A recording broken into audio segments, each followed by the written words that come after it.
আসসালামু আলাইকুম বন্ধুরা, আমার হেসেলে আপনাদের সকলকে জানাই স্বাগত। বন্ধুরা, আজকে আপনাদের সঙ্গে শেয়ার করব মহারানী ভেটকি রেসিপি। দারুণ রেসিপি এটা, ভেটকি মাছের একটি, আর খুবই সহজভাবে বানাবো, খুবই ইজিভাবে। তো আপনাদের কাছে অনুরোধ করছি সঙ্গে থাকার জন্য বন্ধুরা। আর ভেটকি মাছের রেসিপি বানানোর জন্য এখানে আমি দেখুন 5 পিস ভেটকি মাছ নিয়ে নিয়েছি। এগুলোকে ভালো করে ধুয়ে বেছে পরিষ্কার করে আমি ফ্রিজে রেখে দিয়েছিলাম। তো ফ্রিজ থেকে বার করে ভালো করে আবার একবার ধুয়ে নিয়েছি। মাছটাতে নুন হলুদ মাখিয়ে নিচ্ছি।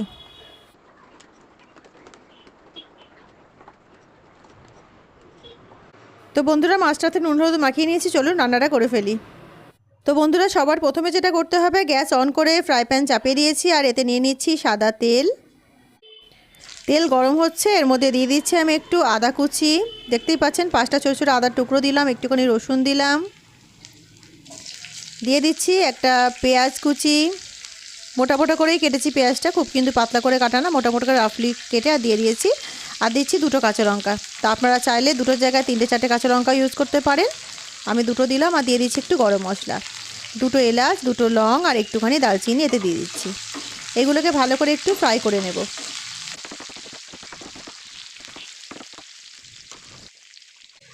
এগুলোকে একটুখানি ফ্রাই করে নিয়েছি বন্ধুরা। তার মধ্যে দিয়ে দিচ্ছি আমি আধখানা টমেটো আর একটুখানি দিয়ে দিচ্ছি এখানে কাজু। কটা কাজু দিয়ে দিয়েছি আর অর্ধেক টমেটো দিয়ে দিয়েছি বন্ধুরা। আপনারা চাইলে এখানে একটা টমেটো ইউজ করতে পারেন, যেহেতু মাছের পরিমাণটা কম সেই জন্য টমেটোটা আমি কমই দিলাম। এখানে খুব বেশি টমেটো দেওয়ার দরকার নেই।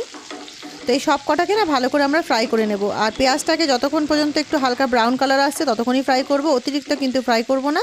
আবার যেন পুড়ে না যায় সেটা কিন্তু খেয়াল রাখতে হবে। পেঁয়াজের কালার ব্রাউন হলেই কিন্তু ফ্রাইটা নামিয়ে নেব। তো বন্ধুরা দেখুন, পেঁয়াজগুলো কিন্তু ব্রাউন ফ্রাই হয়ে গেছে। তো ব্যাস এতটাই ফ্রাই করব, আর বেশি নয়। এবারে এইগুলোকে একটা মিক্সিং জারে নিয়ে নেব। মিক্সিং জারে নিয়ে এটাকে ঠান্ডা করে আর একটা পেস্ট বানিয়ে রেখে দেব। এটা হচ্ছে সবার প্রথমে স্টেপ, এটা সবার প্রথমে করে নিতে হবে মহারানী ভেটকি বানাতে গেলে। বন্ধুরা দেখুন, আমি একটা এখানে লোহার কড়াই নিয়ে নিয়েছি, আর এই মশলাগুলো কিন্তু আমি ঠান্ডা করে তবে পেস্ট করব, দেখিয়ে দিলাম। আর এখানে লোহার একটা কড়াই নিয়ে নিয়েছি। এই কড়াইয়ের মধ্যে আমি মাছ আগে ফ্রাই করেছিলাম, ভেটকি মাছই ফ্রাই করেছিলাম। তো সেই কারণে যেহেতু ভেটকি মাছ ফ্রাই করার তেলটাই রয়েছে একটু, সেই কারণে এর মধ্যে আরেকটু তেল দিয়ে দেবো। কাচ্চিখানি সর্ষের তেল ইউজ করবো এই সময়টা, যেহেতু মাছ ফ্রাই করব সেই কারণে। করে এর মধ্যে কিন্তু একটু ভেটকি মাছগুলোকে ফ্রাই করে নেব আগে হালকা করে।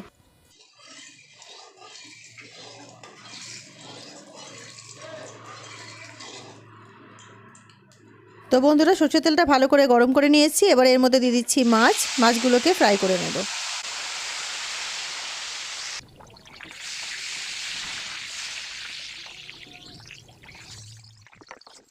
তো বন্ধুরা, উল্টে পাল্টে ভেটকি মাছগুলোকে হালকা করে ফ্রাই করে নিয়েছি।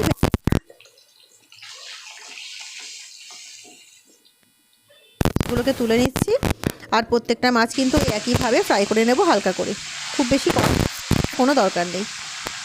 তো বন্ধুরা, সব কটা মাছ কিন্তু আমি ফ্রাই করে নিয়েছি। এবারে নিয়ে নিলাম ওই আগে যে ফ্রাই প্যানটা, যার মধ্যে আমি মশলা ফ্রাই করেছিলাম, সেই ফ্রাই প্যানটাকে নিয়ে নিলাম। আর ওর মধ্যে যে অবশিষ্ট তেলটা ছিল এটা দিয়ে কিন্তু মাছের রেসিপিটা পুরো রান্না করে নেব। এতে আর এক্সট্রা কোনো তেল লাগবে না। তেলটা তো ফ্রাই করাই তেল, কোনো কাঁচা তেল নয়, সেই কারণে কিন্তু এর মধ্যে আমি দিয়ে দিচ্ছি একটু জিরে, দিয়ে দিলাম গোটা জিরে, শুকনো লঙ্কা দিয়ে দিলাম, আর দিয়ে দিলাম একটা তেজপাতাকে কুচি করে। তো এই ফ্রাইটাকে জাস্ট 30 সেকেন্ডস মতো একটু ফ্রাই করে নেব।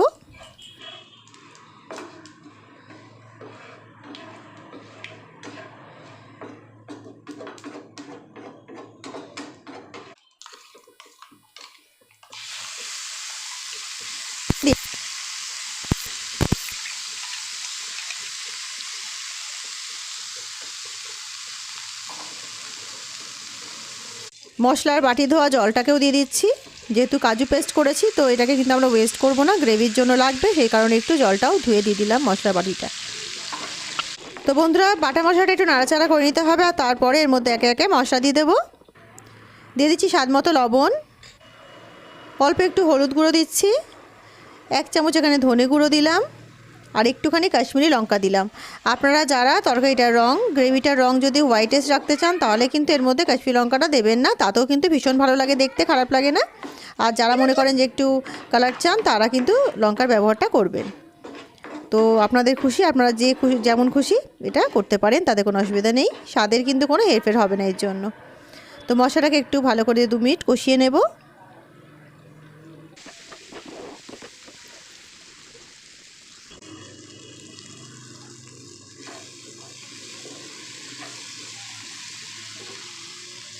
তো বন্ধুরা দেখুন মশলা থেকে কিন্তু তেল ছাড়তে শুরু করেছে। মশলাটা খুব সুন্দর করে কষিয়ে নিয়েছি আমি। এবার এর মধ্যে দিয়ে দিচ্ছি অল্প একটু জল। যেহেতু জলের মধ্যে আমরা মাছটাকে সেদ্ধ করব, মাছটা আমাদের ফ্রাই করা আছে হালকা করে, একটু সেদ্ধ তো করতে হবে যাতে গ্রেভিটা অ্যাবজর্ব করতে পারে মাছটা, সেই কারণে কিন্তু সেই বুঝে জলটা এখানে ব্যবহার করবেন।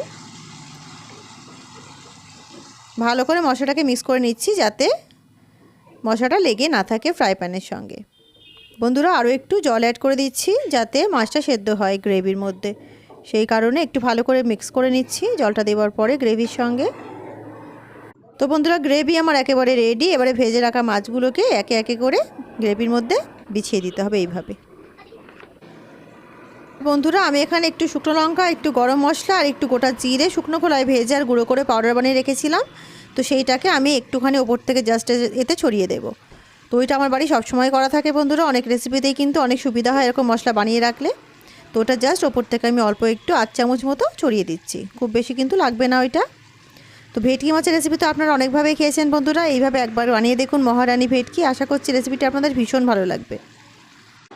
তো বন্ধুরা মাছগুলোকে 2 মিনিট কুক করে নিয়েছি এক সাইড, করার পরে এটাকে উল্টে পাল্টে দিচ্ছি যাতে আরও অন্য সাইড গ্রেভিটা অ্যাবজর্ব করতে পারে, সেই কারণে। তো আপনারাও কিন্তু এইভাবে কুক করবেন, এক সাইড সেদ্ধ করে নিয়ে 2 মিনিট, তারপরে আরেকটু উল্টে দেবেন যাতে গ্রেভিটা ভালো করে মাছটা অ্যাবজর্ব করতে পারে সব দিকেই সমানভাবে। আর বন্ধুরা ভেটকি মাছ কিন্তু প্রচণ্ড নরম মাছ, তো এটাকে বেশি ঘাটাঘাটি করবেন না, খুব সাবধানে কিন্তু উল্টে পাল্টে এইভাবে রান্না করবেন। তো এটাকে ঢেকে দিচ্ছি এবার আমি, ঢেকে এটাকে জাস্ট 3 মিনিট মতো আমি কুক করে নেব। 2 মিনিট তো কুক করে নিয়েছি, আরও 3 মিনিট মতো কুক করে নিয়েছি বন্ধুরা। তো 3 মিনিট পরে দেখুন, আর এটা কিন্তু একবারে মিডিয়াম ফ্লেমে কুক করবেন বন্ধুরা, বেশি হাই ফ্লেমে নয় আর বেশি একদম লো ফ্লেমেও নয়, মিডিয়াম ফ্লেমে কুক করলেই কিন্তু ভালোভাবে গ্রেভিটা অ্যাবজর্ব করতে পারবে আর সঠিকভাবে গ্রেভিটা থাকবে। নাহলে হাই ফ্লেমে করলে কিন্তু গ্রেভিটা শুকিয়ে যাবে, ভালো লাগবে না তখন খেতে। তো আমার কিন্তু একেবারে ভেটকি মাছ রেডি হয়ে গেছে। এতে আমি আরেকটা জিনিস অ্যাড করব, একেবারে কিন্তু চলে যাবেন না, রেসিপিটা পুরো শেষ পর্যন্ত দেখুন। ফ্লেমটা একেবারে স্লো করে দিয়েছি বন্ধুরা, আর যেহেতু এটা মহারানী ভেটকি তো এর উপরে আমি একটু ছড়িয়ে দিচ্ছি দেশি ঘি। দেশি ঘি ছড়িয়ে এটাকে জাস্ট 1 মিনিট মতো কুক করে নিলেই কিন্তু মহারানী ভেটকি একেবারে রেডি। তো বন্ধুরা রেসিপিটি আপনাদের কেমন লাগলো অবশ্যই কমেন্ট করে আমাকে জানাবেন। আর রেসিপিটি যদি আপনাদের ভালো লেগে থাকে অবশ্যই আমার চ্যানেলকে লাইক শেয়ার সাবস্ক্রাইব করে আমার সঙ্গে থাকবেন। তো বন্ধুরা রেসিপিটি পুরো দেখার জন্য আপনাদের সকলকে জানাই অসংখ্য ধন্যবাদ। দেখা হচ্ছে একটা অন্য নতুন রেসিপির সঙ্গে। ততক্ষণ সবাই ভালো থাকুন, সুস্থ থাকুন, আমার সঙ্গে থাকুন। আল্লাহ হাফিজ।